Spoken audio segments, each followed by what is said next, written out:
about motherhood. 1 minute, you're mom of the year. I love you, Mommy. Then the next, not so much. From bath time to bullying, from potty training to puberty, parenting is full of challenges. But one thing is for certain, you are not alone. Welcome to Modern Mom Probs. I'm your host, author, mother, parenting expert, Tara Clark. Join me while we tackle today's modern mom problems. Whitney, welcome back to the show. How are you? I am good. I am on to this new topic. You know, you've seen me before to talk about moms and wellness and kind of reducing the mental load. We've talked ad nauseum about that, and that is still so close to my heart. I live it every day. You live it every day. But the thing that I am here to talk about today is body image for kids. And that's because, gosh, my kids are now almost 9 and almost 12, and I am living in it with them. And so it is just so top of mind for me about how we are speaking to our kids about their bodies and how they are learning about their bodies themselves. So I wanted to come on and chat about that with you. And I'm so glad that you're here. It is blowing my mind that you just said that they're 9 and 12, because in my mind, your children are perpetually young. And Yes. I don't know why. Like, I always just think like they're still little, but that just goes to show how long we've known each other, because my son is 12 now and we're firmly in this middle school era, puberty era. And to think that like your girls are like that big too, it's like, how did that happen? Well, it's probably because all the images on my website are still of them as little, you know? So yes, that's I think that's what it is. And that means like we really have known each other that long, which is wild. And so I want to talk about all of this. You wrote this book. It's called My One of a Kind Body. And it's for children. It's not necessarily for the adults. However, there is a component, sort of like a preface in the beginning for the parents to sort of explain what you're doing and what the overall gist of it is. Why did you think that this book like needed to come out now? Is it because obviously you're a pediatrician and this, you have this talk, I'm sure, a lot with a lot of people, but like what inspired it? Okay, so there are a couple things. I feel like more than ever, we are living in such a binary world. Like either this is right or this is right. And I think that's because of social media, right? You and I both live on the algorithm and we mess with the algorithm. But the algorithm makes it so that people get a lot of information that's like 5 things that you need to do. Otherwise, your kid is going to end up like, you know, in jail, and they're going to end up in juvie at the age of 12. Or like, you better be a gentle parent, or you better like, you know, make sure you're disciplined. Like everything is so binary. And that's true when it comes to body image as well, especially around processed foods. We have all this stuff like either chemicals are bad, or we should let our kids eat anything that they want. And there's a lot of stuff around like either body positivity, you need to be 100% body positive all the time, or we need to tell our kids like it is, right? And so just felt like there was room for this wide kind of messy middle for our kids and for ourselves. And I think our kids are smart enough to handle that. I think that we're dumbing things down for our kids by making everything super black or white for them. One example. So my daughter, I was telling her, of course, that I'm writing this book. She knows, she sees me writing it all the time.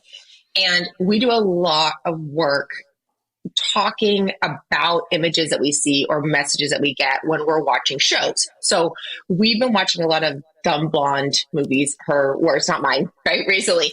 And so we've been watching these movies like Clueless or whatever. And there's all these weird diet things that they say in these movies. And so I'm pointing them out and I'm saying all these things or whatever. And I was like, see, because you can be healthy, like no matter what, no matter how you look, you can be healthy. It's all about like the way you take care of yourself. And my daughter goes, no, I'm going to pull up some images of people that are not healthy for you. First person she pulls up is an anorexic twig model. And she goes, this person's not healthy. Look how their bones, they're sticking out. Look how you can see that's unhealthy. next person she pulls up is someone who's like 1,000 pounds, someone who's like on like the People magazine, whatever. And she's like, that person, I don't know how they can walk. I don't think they can walk. She's like, that's not healthy, mom. And so it just made me think a lot about how we try to make everything really simple for our kids and how our kids are capable of actually learning this message of loving your body is, of course, accepting the body you're in, the things you can't change about your body, the way you're wired. If you are maybe curvier than the next kid because of genetics, amazing. But also they're capable of learning really practical techniques for taking care of their body so that it functions for them for a lifetime. So that was the promise of the book, was really just creating that mutual coexistence of those two ideas. Yeah, that's a really important point to mention, is that it's function more than just the aesthetics of everything, right? Like, yes, it's so important. I am constantly having this conversation with my son because he is on the thinner side, but he's just pure muscle, and so he's like, oh, I want to look like this, or I want to look like that. And I'm like, this is your body type, and you have a healthy body, and your arms work, and they could pull you up, and your legs can run, and all of these things. And I think it's important to remind our children that even though they're looking at a different aesthetic, that they need to be grateful for what we do have too. Yeah. Oh, for sure. And actually, that's a huge point in the book, because I always think about body image for girls. I'm biased in that way, maybe because I had my own diet culture stuff and, disordered eating stuff growing up. And so I really felt like it was targeted more toward me than my brother in my family. But we are seeing more and more that boys are developing eating disorders, and that there's especially this push for boys on exactly what you said, on being like more muscular, on the protein shakes, on the creatine, like looking like they're celebrity heroes. And so in the book, we actually put a number of girls as characters. There's a group of 5 kids that meet at camp called Camp Corazon. So there's a little story that goes through, and it's like this happy little nest of a place where everything is great about body image, and all the counselors are amazing and they're encouraging them. And then they go out to their individual homes across the United States. And one goes to, New Orleans, and one goes to Michigan, and one goes to New York, and one goes, to the Midwest. And so they go out into the real world. And the analogy was supposed to be, in our homes, we can create this happy nest for our kids, but then our kids will go out and they will experience things that we cannot control. So how do they deal with that in the real world? And so there's one kid who's a little Latino boy who wants to be muscular. He wants to be bigger. His name is Juan. And he's like, please let me, I'm going to build all this muscle. I'm going to do all these weights. I'm going to go out for the football team. And the story for him is really about like leaning into his own strengths. Maybe he could be on the football team and he could do a little bit of weightlifting, but gosh, if he overdoes it, he's going to end up injuring himself and going to get a concussion, right? Like maybe the better sport for him is going to be soccer, or it's going to be that he's on the cross country team, or whatever it is, it's actually going to fit who he is. So I think you're absolutely right. For boys too, this is such a powerful book. And that's why the book is in blue and doesn't have like flowers on it. And I wanted to have the book be called Body Love. And my editors and the people from the American Academy of Pediatrics were like, no, sorry, because we want boys to be able to see themselves in this book, which now I totally appreciate. I think was the right move. Yeah, no, it totally makes sense, because obviously I grew up as a girl, I'm still a girl.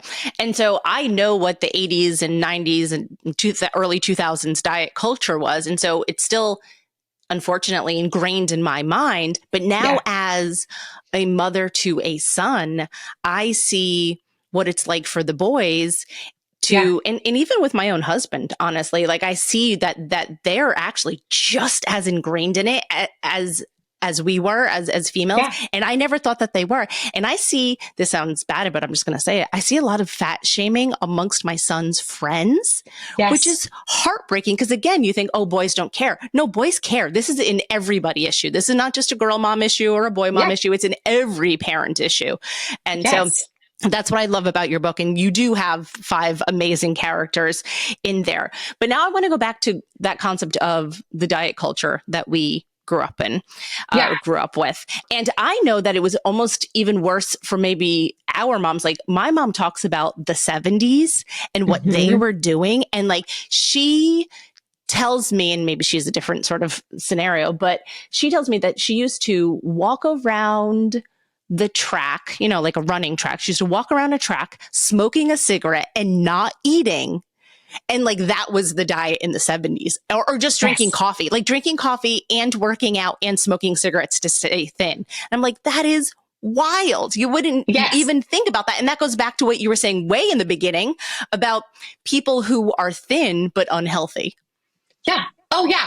I mean, so I did this deep dive into diet culture in preparation for this book because, like you said, there's a preface in the beginning for the parents, and it's mostly for kids, the book. But I wanted to make sure that I really understood exactly where we were coming from because I know my own story from the 80s and 90s, but I don't know my mom's story. And it's as early as the 1950s that you start seeing stuff around like, it's all up to you. You can control yourself. A lot about control, especially from Weight Watchers. They were some of the worst offenders. Now I got to give them credit. They have turned it around. They're all about holistic health now. I have some friends that work for Weight Watchers. Like they're doing better, but they were bad. And you're right. It was this like whiplash situation back in the 60s and the 70s, especially where you would smoke, but then you would also eat a bunch of carbs. And then later you would have to go do your Jane Fonda workout. Like none of it made sense because none of it was based off actual nutritional science. No, my mom still talks about the grapefruit diet where I'm like, Mom, does that make sense to you? Think through what that sounds like. Yeah, no, my parents did that. My parents did that multiple times a year. They did the grapefruit diet. Did you have Noah's bagels? You're from New York. I don't know if they have Noah's bagels there. But not Noah's, but we have bagels in general, like lots of bagel shops. Yeah. So my family, this would be my Sunday tradition in my family. We would go to church.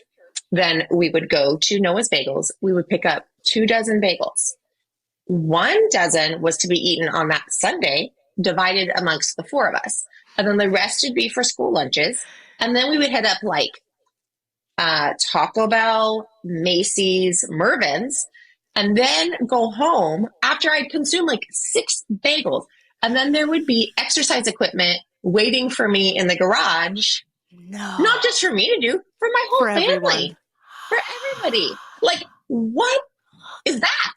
That's what you had me up until the exercise equipment in the garage. I was like, that sounds like a great Sunday. No. Then you go burn it off. Then you go burn it off. Yeah.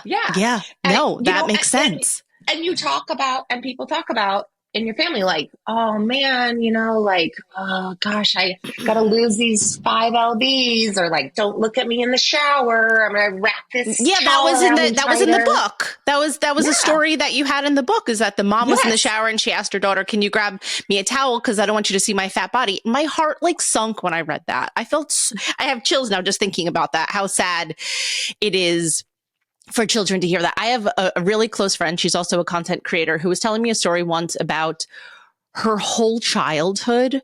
Her mother down talked her own body. And that left such an impression in my friend, and who is now, you know, she's a 40-year-old woman with a child of her own. And it's generations of this talk. It absolutely breaks my heart. Yeah. Exactly. And I think we're confused as parents about how to address this with our kids. Have you read Virginia Solesmith's Fat Talk? Her book? No, but I've heard of that, but no, that sounds... So this book came out a couple years ago, and I want to give Virginia Solesmith a lot of credit for, she's a journalist, so she's not a medical doctor, but she did amazing research into the biases that we all have and what you're talking about. This transmission of intergenerational shame that we all carry, and anti-fat bias. How we are at every turn, we see a person who's fat, or we think about being fat, and we are like, no, anything.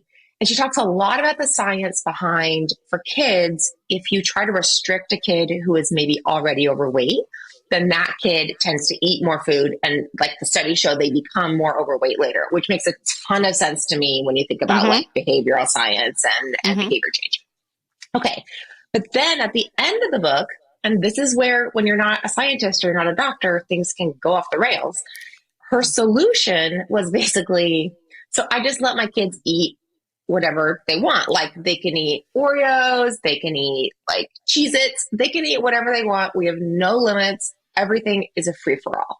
So basically, intuitive eating for kids, which intuitive eating, for those who don't know, is basically like you're listening to your body is telling you what you should eat, you're not limiting yourself on anything.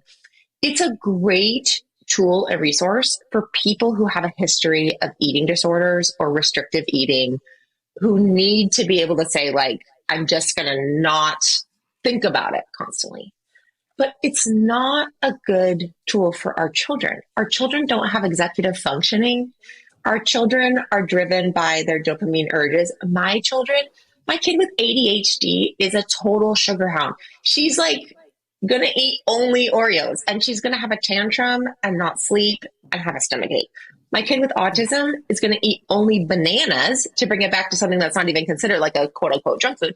And she's going to be constipated for days. Like, it is our job as parents to help create some routine and structure around what our children are eating, and to not label foods as bad or good, but like in our minds to know there are some certain foods that do different things for our bodies and others that are just fun foods.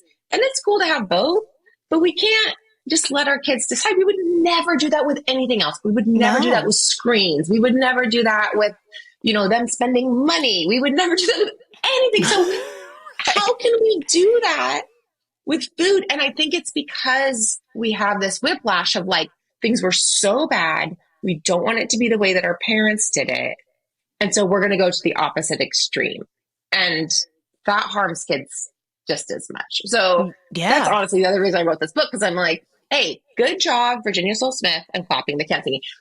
Amazing, but also like, let's rein it in slightly. I think you went a little too far. Yeah, no, that absolute way. I feel like I really do need to read this book, because I haven't, but I feel like I do need to, because there's so many factors that I'm thinking that would play into her arriving at that conclusion at the end of the book. 1, do you have kids that are neurotypical? 2, what is your family situation? 3, what is your socioeconomic? There's so many different things that play into those factors. Like I let my son eat what he likes, but again, like, no, you have to, he'll go off the rail. He'll eat nothing but candy and soda and have nothing but diarrhea for weeks if that were the case. Like, I'm being honest here. Like I know what that looks like. It's not just about weight gain. It's also about all the other things that happen to kids when they eat foods that are more chemically processed.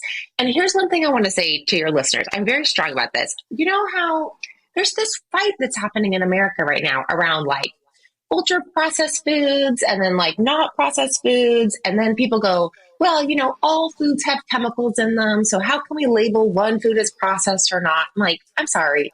BS. I think about this like pornography. This is going to sound like a weird analogy, but like, no, go ahead. They say for pornography, like there's no definition of it, but you know it when you see it. And that's how I feel about ultra processed foods. Like, I agree. I know that a pack of Haribos is ultra processed. Yeah. And my kid just ate 2 packs of them yesterday. Like, I am not anti her eating any of that stuff. But then once she ate 2 packs of Haribos, I was like, okay, kiddo, now we need some like vegetables and fruits. Yes. It's about the balance. No, I agree 1,000%. And I don't know if it was a video or I read an article. I don't remember. It doesn't matter. But one time they said something along the lines of, yes, you know it when you see it. And if you can't easily replicate it at home, then it is ultra processed. And that really stuck with me because, I mean, not that I'm a real cook and I'm not making like, I don't know, Cheez-Its at home, but one could make Cheez-Its at home if you wanted to. Yes. One could make certain things at home. You could melt down sugar and make candy. So you know what is ultra processed. I saw something the other day. It was like a cinnamon toast crunch bar. I couldn't make a cinnamon toast crunch bar in 100,000 years. I wouldn't even know where to start with something like that. You know, and like, that's how I know that's ultra processed, right? And so I think that was a very good rule of thumb, is like, if you don't even know where something would start to, how you would even start to make something like that, then yeah, that's super ultra processed. Yeah. And these foods don't play fair. They're literally designed to be addictive for our kids. So, kind of like screens, it doesn't mean that I say, okay, you can never have a screen. But it means I know in the back of my head that at about the 30-minute limit or the 1 hour limit, I need to get my kid off of this because they're going to keep on going with it. And so it behooves me as a parent to say, okay, we got to go touch grass now. Like, Yeah. I mean, I'm weird, but I lock my kids' screens in a safe Yeah. because That's not my weird. kids are, yeah, they're so Yeah. No, into it. that's not weird. No, I take my son's iPad at the end of the day and his stuff. No, I don't think that's weird. I think Yeah. as parents, like, it is on us. It is our responsibility to put guardrails in place to help them. Yeah, exactly. So it gets locked and I have the keys and they're on my key ring and then I keep them in my pocket. And then that way, like, if they want to turn on the television and watch something boring, fine. But we're not going to play a video game. We're not playing Roblox anymore. We're done, you know? Yep. Yeah. No, I So, firmly believe yeah. that. And I often propose, hey, let's watch TV together, because I would Yeah. rather sit on the couch together and watch a television that is, I don't know, 10 or 15 feet, maybe not 15. I don't know. I'm bad at measuring, but 10 feet away from your eyes, where we could just like be together, have a conversation Yes. while we're still watching something. So I am often, I probably more than any other mom I know, I'm probably like the first one to be like, hey, let's watch TV. Other moms are like, no, shut the TV off. I'm like, hey, let's watch TV together, because I know that's a way that we could spend quality time watching a movie and talking and then, you know, sharing in that, versus everyone's like on their phones or on their iPads or playing Roblox or whatever it is. So no, I'm a big proponent of that. It doesn't sound crazy to me at all that you say that you take your device away. In fact, I'm so into this and intentional about this that I think it's strange that parents don't take devices at night and that they let their 12-year-olds keep a phone or an iPad in their room all night long. So that's just me. Everyone has their own thing. You know what I just did? I mean, this is like just helpful tip for your listeners. I bought MP3 players for my kids. They're off Amazon. You know what? I saw this on Threads the other day. People were saying something.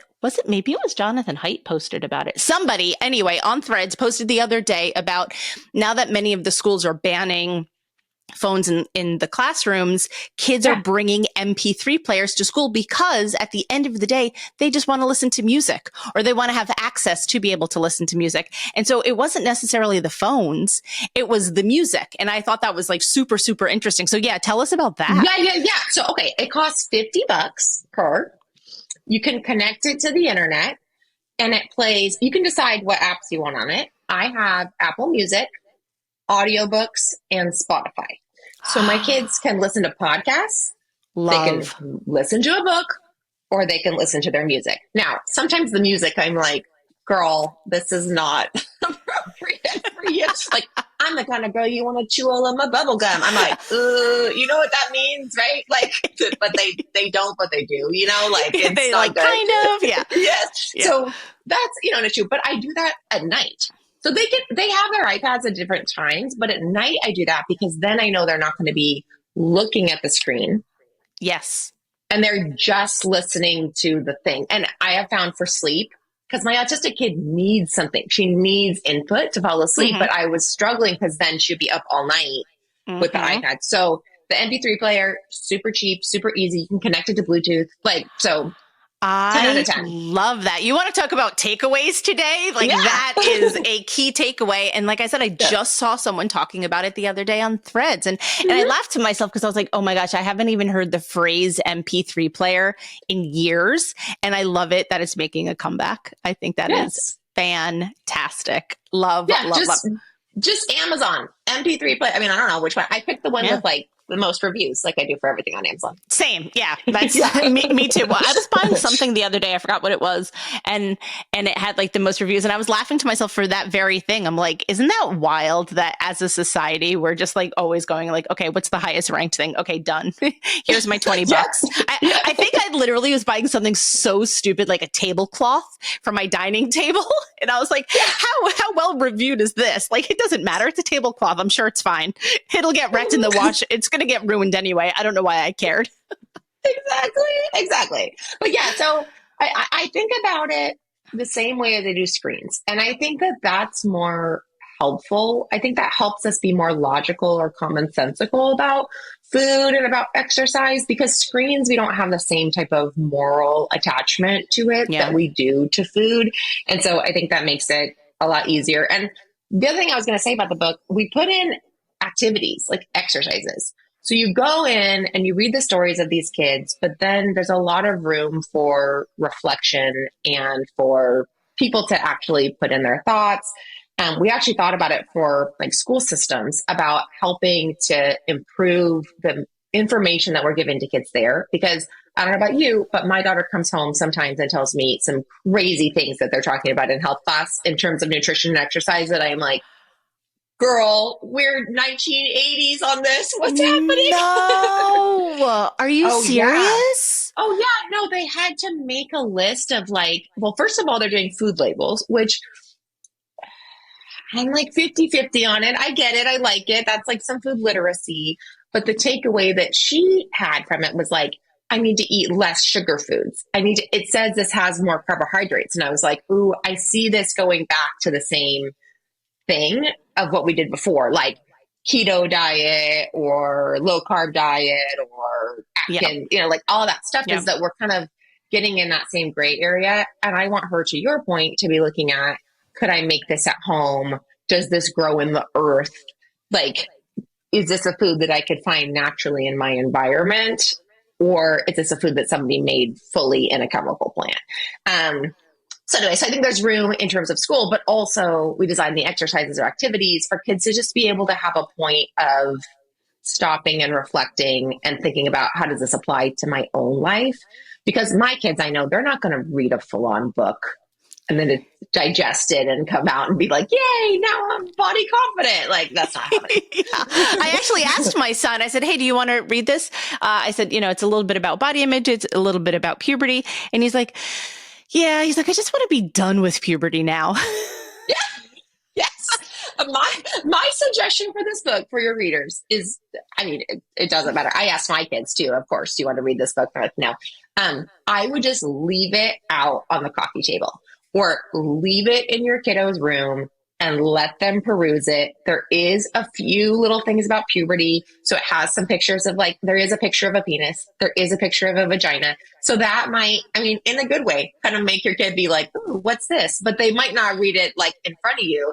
It might make it so that then in the privacy of their room, they look at, believe me, there's no pornographic images in here. No, it's like cartoony sort of, those images are cartoony. I think that's actually a really good bathroom read. So, sometimes when you take a book and you sit down and go to the bathroom, I think it's the perfect book there. It's private and you're doing your business. And so I feel like it dovetails really nicely. Yeah, exactly. But don't feel like you have to do a big explanation for your kids. And then the other secret thing about this book is at the end for parents, we put questions kids ask me and my responses to them. And yes, that's for the kids, but that was actually sneakily for the parents. So that when kids ask you questions about their body, am I fat? Is this food okay? My other friend looks bigger than I do, blah, blah, blah. Then you can go through and have some scripts. And I'm a huge believer in, as a parent, you paying attention to your own child, being sensitive and responsive to them. But I know in my head, sometimes if I have a script, then I can change it to fit my personality, but I just need the starting words. Mm-hmm. Mm-hmm. Because you need the basic message. Yes, because I'm so entrenched in the grapefruit diet stuff from my parents that the natural thing that would come out of my mouth would be something weird. I want to make a full confession to your listeners that the other day, my daughter, she needed to do something and I go, do it and we'll go get ice cream after. I can't believe I did that. I wrote a book about this, but It's it's so ingrained. It's just so second nature. and she goes, what does food have to do with me doing my homework? I mean, I'm like, yeah, you're right. Oh my gosh, I'm so sorry. Yes, you're You're right. absolutely right. Like, so She's right. She's right. That's what it is. Like yeah. they're so good. They, meaning this generation of Mhm. children, they're so good because they are like one removed like from where our parents and our grandparents were. When my mom many times is with us, I mean, she's the one I really have to like step in for the messaging here, but Yes. she'll say like, "Oh, eat one more thing and then we'll do this. Eat one more bite and then we'll do this." And I'm like, "Mom, that's not what we're doing right now. If Yeah. he's full, he could trust his body and then he's done. Don't worry if Yeah. there's, half of the food left or whatever it is."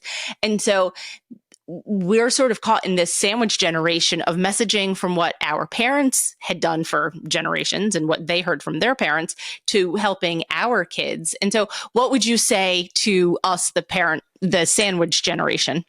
Yes. Okay. I think this is a perfect point. So, maybe leave this in the bathroom at your mom's house, right? Like, so Actually, she can look at it too. Yes. Yes. Yeah. And also, okay, here's what I've decided because I'm in the same situation. My mom, obviously, she knows I wrote this book. She knows I care about it. And also, she still comes here and goes like, "You're looking really nice." And, "Oh, I know I shouldn't say thin, healthy, McKenna," to my daughter, and my daughter's like, like F off, like, "Grandma, I know exactly Yeah. what you're You're trying to like, I tell know me." who I am. Yeah. Yes, exactly. So, here's my thing on the older generation. I actually don't think we're going to change them. I don't think they're going to change. They are so entrenched. It's the fabric of them growing up. They were the diet generation. So when they're talking directly to your child in front of them, I think that's the time to step in. Like, they say something to your child, you're there, your child's there, or your child reports back like, "Hey, grandma said this to me." That's when you go to your parent and say, "Listen, I am really trying to make it so my daughter doesn't have body image issues. Don't say anything. This is something you could say instead," right? Give them a script to say. If they are making comments to you about your children and your kids aren't there, or about your own body, honestly, I just go to my mom like, "Okay." Like, I just let it roll off You my back. just let it roll. Yeah. Yeah. Because I just don't think she's going to change. It's really hard to change behavior, especially at the age that our parents are. And I want to save my energy, like Taylor Swift says. It's so expensive, my It's energy. so expensive. Yes. Not everyone could I afford want it. my mom can't afford it in this area. Yeah. So I want to save it for the teachers. I want to save it for my kids' friends. I want to save it for my husband, who is so well-meaning and we're on the same page philosophically about this, but sometimes says weird stuff too. Like, I want to save it for myself. And so I just wouldn't try too hard to change your parents' philosophy, but I would stay cognizant and aware so that they don't pass on stuff to your kids. That's my take on this, is like, Yeah. focus on your own stuff. And then with your parents, I even say to my kids, like, "Oh, grandma grew up in a different time. She doesn't Yeah. understand it." It's like the weird uncle who makes a racist comment and you're like, "Okay." Like, and your kids Yeah. go, "Weird. That's not the way Everyone that we knows that talk." it's off. Yeah. Yeah. Everyone knows it's off. And Yeah. so that's the way I approach it. I talk to my kids afterward a lot about what grandma said. And then Yeah. they go like, "Oh, okay. Huh. She's just like from a different planet. I Yeah. get it." No, that really does make sense. Back in April, I hosted a wellness retreat, and Mhm. one of the topics was body image. And I had Dr. Rachel. I don't know if you know Dr. Rachel Goldman from New York Yeah. City, and her whole thing is, she's a psychologist, and her whole thing is about body image and eating disorders. And we had a wonderful fireside chat. And that was my mom's biggest takeaway, actually, my mom attended from the retreat, is that she loved having the conversation and having the permission to feel confident in her body and feel good about what she eats. And Yeah. she came from a generation where people were not talking about this publicly. And she was so blown away that here we were, two women sitting up in front of all of this other women a full room full of women talking about body images and talking about body neutrality, body positivity, all of those things. And my mom was just absolutely blown away because it was never something that she had seen from her generation. So I'm so glad that we're having these conversations and that we like keep these conversations going and that we can, like you said, either stop them from happening or sort of like nip them in the bud when we can. But it's important that we don't give up on it, Yeah. that we like keep trying and so that our children never hear, oh, hand me a towel so that you don't see my fat body. Like it literally broke my heart when I saw that in your book. I know. So, that happened to me. A lot of these stories are my stories, not all, but some of them. That one was my story. That one was my mom who said that, and I'm making my mom sound like she's a monster. She's not. My mom's an amazing person. No. Our moms are amazing. Like, please, like, no. This is a generational thing. This is not them as individuals. No, it's just that was seen as normal, and so I think my takeaway message for moms who are listening to this, in addition to like, get a resource like this. If it's not my book, any resource to help your kids so they can learn for themselves. But the other is doing the work for your own self on like, what are the messages I received? How do I want it to be different for my kiddo? And what shifts do I need to make in the way that I talk about food, in the way that I present food, in the way that I model my own exercise and eating? I've had to do a lot of work in the past 3 or 4 years on like, whoa, like if I'm eating like a salad and a smoothie in front of my kids, that's just as loud for my kids as me talking about food. At this point, my kids are so aware of what's happening. Like, I got to eat the burger with them. I gotta eat the Haribos with them. Like they need me to do that and to kind of fake it till I make it a little bit, in this regard. And also I need to show them that I'm doing yoga and Pilates and that I'm doing like, of course, like I want them to see me eating nutritious foods, but I need to be more aware of how I'm modeling because I'm pretty good at the way that I talk. And I think most of us are. I think at this point for our generation, it's about how do we model for our kids and then how do we give them the information so they don't feel like they have to choose a side about what food's good, what food's bad, what camp to be in terms of like all bodies are healthy or bodies need to be healthier. Like there is a middle ground and we can help our kids find it. No, there definitely is. Speaking about the modeling, this is a conversation that I have both with my husband and with my mom because I tend to skip breakfast and I do like intermittent fasting, right? And and sometimes when I'm with my mom or when I'm with my husband, we'll like skip a meal, but I know that I have to eat a meal so that my son sees us eating meals. Because my mom, like we went to Disney World for her birthday back in June and she was like, oh, well, we could like, probably just like eat a light lunch and then like eat dinner. And I was like, but mom, like we really need to eat 3 meals a day because he needs to see us eating 3 meals a day. We can't skip foods. Yeah. And she's like, and it's that type of modeling that I think is really important. And I am not on a GLP-1 or anything like that. I just like choose to do intermittent fasting. But in this age of Ozempic and all of those things, my question to you would be like, how can parents model good behavior when they are not necessarily hungry or they're not eating 3 meals a day? So this will be the first time that I say this on a podcast, but I trust you, Tara, and I know that we'll, not edit this to make it sound weird. No. I take a GLP-1 and I haven't said that a ton publicly because I know that there's so much judgment around it. Serena Williams just came out as like a spokesperson for Roe, and the comments on her post are insane with people being like, oh, you're taking shortcuts and you're really? Like, look at you, you're bought into diet culture. Here's the reason why I took it. Because when you have a mom that wraps herself in a towel tightly every time you walk into the bathroom, when you are steeped in diet culture growing up, when you have done all the diet stuff that we've all done, the Tybo, the Pilates, all the crap, your body gets messed up and your metabolism gets messed up. and your mind is messed up. And the amount of food noise that I had where I would be constantly thinking about when's my next meal? Oh, I ate too much. Now I need to exercise that off. Ugh, I feel so tired. I don't want to exercise. I really want that piece of cake, but I'm going to have a cucumber. Like it was insane in my head. And as I went through perimenopause, I gained a bunch of weight. And so my natural weight is probably like 160, and I was up to close to 200 pounds. We'd had a stressful time a couple years ago we had a nanny who was long-term who left us. Like we had a bunch of stuff happen. Anywho, so I went to my doctor because my knees hurt. I wasn't sleeping well. I couldn't recognize myself in my body. My shoes didn't fit. I was having to buy new pants like every 3 months.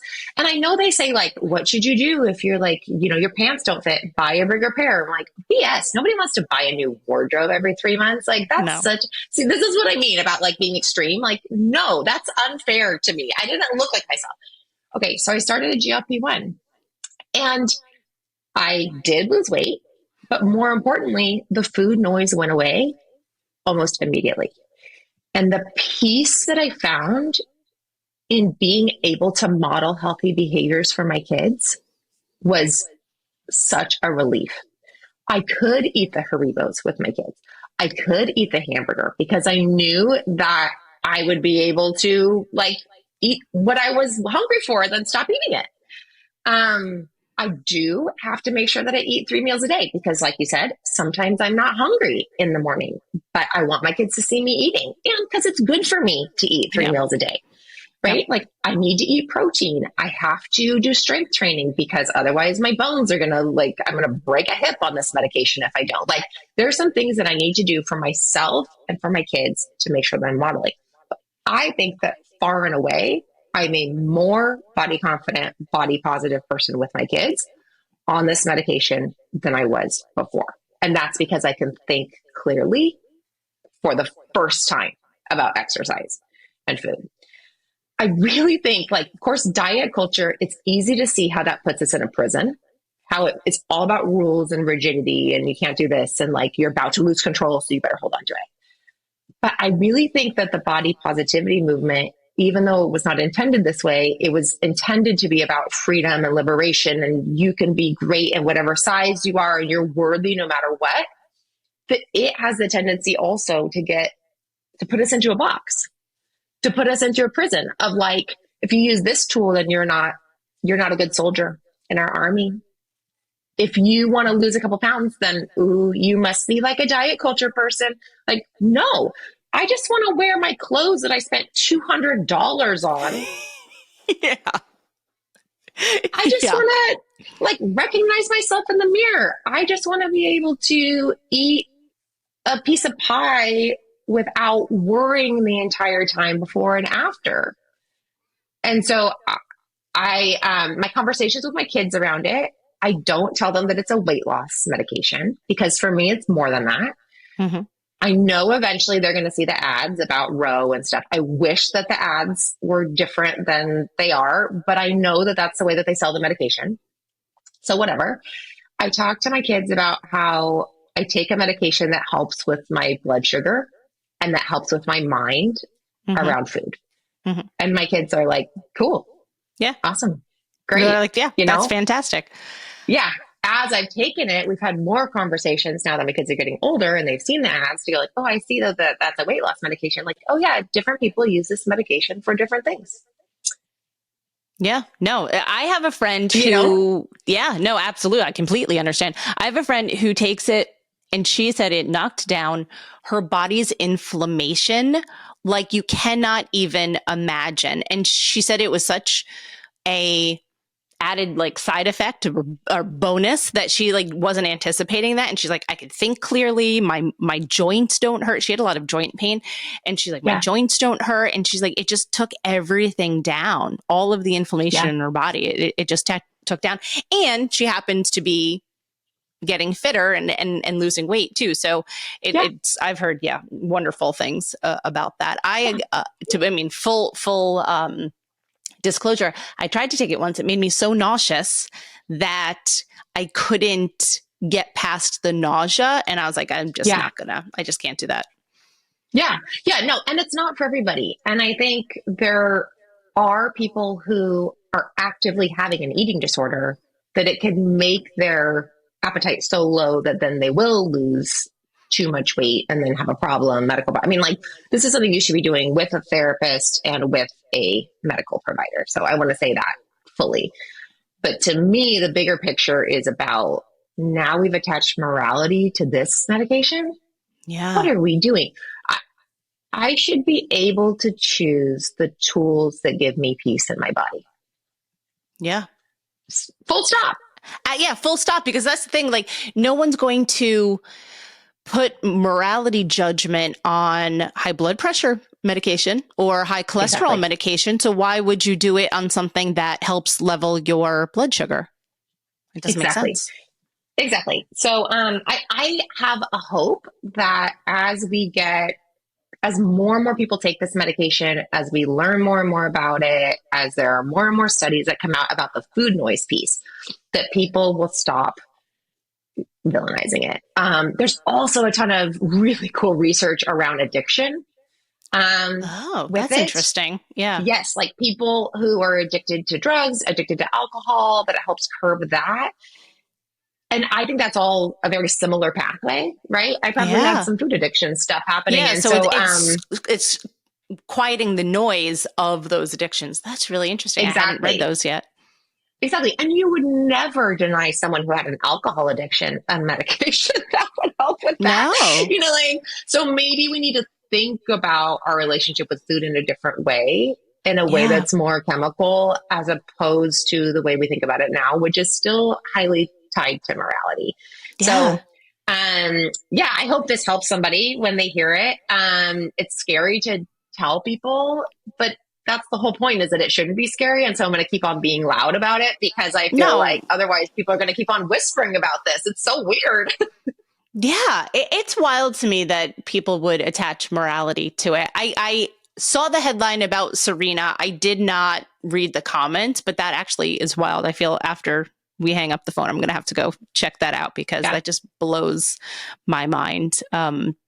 Yeah, it's wild. It doesn't make sense. Yeah, Like I I just said. wrote an opinion essay about this because it got me so fired up. Like, Oh, well, I mean, like, yeah. she's this athlete. Obviously, she didn't take a shortcut. No, she's literally top tier. It's Serena freaking Williams. Like, come Exactly. on. Exactly. If there is, and also, why is it a shortcut? I mean, this is the same as like SSRIs for anxiety or depression. I feel like it's the same exact conversation we were having about that 10 years ago, of like, Yeah. oh no, you should just go to therapy, which reminds me of my like evangelical Christian upbringing. You know what I mean? Like, oh, just pray about it and like cast all your cares on Jesus. Like, no, I'm going to take a medication and then I'll do some meditation along with that. But I can't even meditate until I take my medication for anxiety. Yeah, no, that totally makes sense. Just yesterday I was having a conversation with a different friend who was on a GLP-1, and they were talking about the food noise. And they said that every day they would just, in their mind, would just go from one meal to the next meal to the next meal. It's like, when can I eat this? Okay, I got to order lunch. They order lunch, they eat. Be like, okay, what are we going to do for dinner? Okay, after dinner, what are we going to eat for a snack afterwards? And it was clouding their thought process so much that once they started it, like you said, it took the noise down, and then they were able to think and be more productive in their life in general. Yes, exactly. And our kids and we deserve peace. I think that is the bottom line for this book, For My One of Kind Body, is helping kids to find peace in their body. That is, at this point, like my mission for other moms, because I'm so fired up about the GLP-1 thing. Yeah. And and I know that when we're at peace, when we're not in fight or flight, when we're not worried about everything, we always make better decisions. We're always better parents. We always show up better. We're more present. We're able to be the full expression of who we want to be. And so if a medication can do that for me, if a book that can make it so a kid never has to go on a medication can do that for our kids, amazing. That's what I want. Love it, love it, love it. Whitney, tell everyone, where could we find this book and where could we learn more about you online? Yes. So right now it's available for pre-order. It's coming out in October.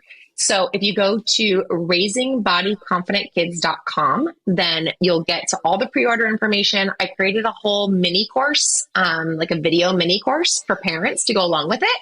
So that way you have even more pointed instruction for what you can do as you're helping to support your kids as they read this book. So raisingbodyconfidentkids.com. And then you can buy the book wherever books are sold, Amazon, Target, everywhere. I love it. I love it. I love it. And where can we follow you? Yes. So follow me at Modern Mommy Doc. That's where I put all my crazy, funny videos. Yesterday, I just hopped on the Hamilton trend, but did it about perimenopausal hair growth on your chin. So love that. Yeah, check me out on there. Love that. I have so much fun. Good. I'm like you. I have so much fun on Instagram. It's just fun. Tara. It's fun. It's just a good time. It's just a good time. No, it is. I love your videos and I adore you. And I'm so glad that we had the opportunity to chat again today. Thanks for being here. Thanks for having me. Thanks for listening to today's episode of Modern Mom Probs. I hope you enjoyed our deep dive in today's problem with me, your host, Tara Clark. Join me next time when I'll be interviewing another great guest and tackling another modern mom problem. If you enjoyed today's episode, please leave us a review and a rating. As always, you could head over to Modern Mom Probs on Instagram and give me a follow, or check out my book, Modern Mom Probs, A Survival Guide for 21st Century Mothers, available online wherever books are sold. Well, that's it for today. See you next time, folks.